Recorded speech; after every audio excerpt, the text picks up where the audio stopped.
Assalamualaikum, bersama saya Ayuni dari Sugih Wang Construction. Hari ini kita berada di tapak pembinaan di kawasan Api-Api Pontian. Okey, alhamdulillah untuk progres semasa sekarang, tengok dekat belakang ni kita dah start ikat batu. Untuk keluasan rumah ni berkeluasan 909 square feet, mempunyai 3 bilik tidur dan juga 2 bilik air. Okey, jom kita nak tengok dia punya progres ikat batu dan juga dia punya keluasan tapak ni macam mana.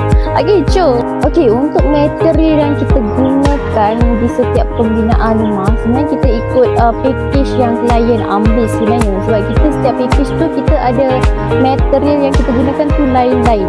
Okey, yang bersesuaian dengan bajet klien sebenarnya.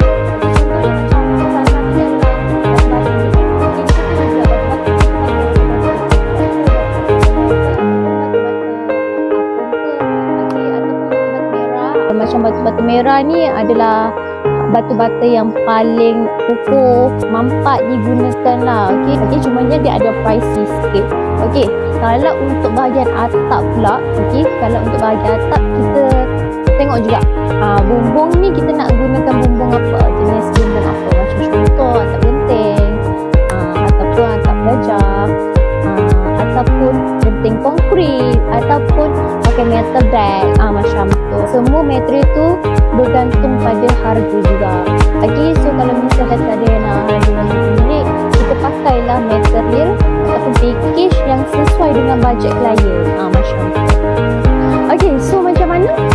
Untuk anda yang ada tanah dekat kampung tu tak tahu nak buat apa, jangan biarkan tanah tu kosong, terbengkalai ataupun semak samun.